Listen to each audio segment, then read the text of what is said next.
হুজুর প্রতীক দেখে ভোট দিব নাকি ব্যক্তি দেখে ভোট দিব? একটা বলছেন প্রতীক দেখে ভোট দিতে। শুনেন, ইন্নাল্লাহা ইয়া'মুরুকুম আন তুআদ্দুল আমানাতি ইলা আহলিহা। আল্লাহ তোমাদেরকে বলছেন তোমরা আমানত যথোপযুক্ত স্থানে দিবে। কেন মার্কার কথা বলে না, এটা ব্যক্তি। মার্কা জাস্ট একটা চিহ্ন। মার্কা কি? চিহ্ন। এটা জাস্ট একটা রাষ্ট্রীয় নিজামের জন্য, নির্বাচনের নিজামের জন্য এটা করেছেন। ব্যক্তিকে দিবেন, বুঝছেন? মার্কারে এভাবে সিল মারি, মার্কা দিয়ে লাভ হয় না।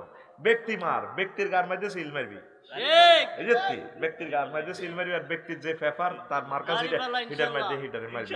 তবে গণভোটে হ্যাঁ ভোট দিতে বলিস না, শহীদদেরকে বলিস না। যদি হ্যাঁ ভোট দিতে তোর কষ্ট লাগে, তুই 29 সালে কেন্দ্র যাস, তোর আল্লাহ দোয় তুই কেন্দ্র যাস না।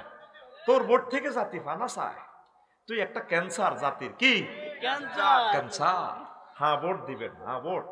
আল্লাহ হ্যাঁ ভোট দিলে বাংলাদেশ তোর দখলে থাকি যাবে। নেতার ঘরে এই ক্ষমতা আর বেশি দেওয়া হবে না। তোর কথা মতো দেশ চলবে, নয়তো তোর দেশের কথা মতো তুই চলন লাগবে। দেশের কথা মতো তুই চলবি না, তোর কথা মতো দেশ চলবে। হ্যাঁ, তোর কথা মতো দেশ চলতে হলে তুই ভোট দিতে হইব, হ্যাঁ ভোট। তুই 12টা উপকারিতা পাইবি। নির্বাচন কমিশন তোর সিস্টেমে গঠন হইব, তোর হুকুম মোতাবেক তত্ত্বাবধায়ক গঠন হইব। সরকার দল বিরোধী দল দোনো দল থেকে, কথা ঠিক কিনা? চাকরি পিএসসি কমিশনে ডাইরেক্ট স্বতন্ত্র, বিচার বিভাগ ডাইরেক্ট স্বতন্ত্র। ইএনদি বিচার করে, ইএনদি রাষ্ট্রপতি মাফ করে দেয়। ও মা, এটা কিটা?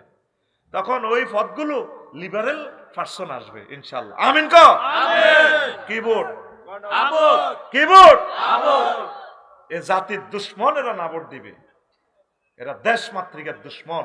হ্যাঁ ভোট অবশ্যই দিবা। নাম কিবোর্ড, নাম হ্যাঁ। আমিন ক।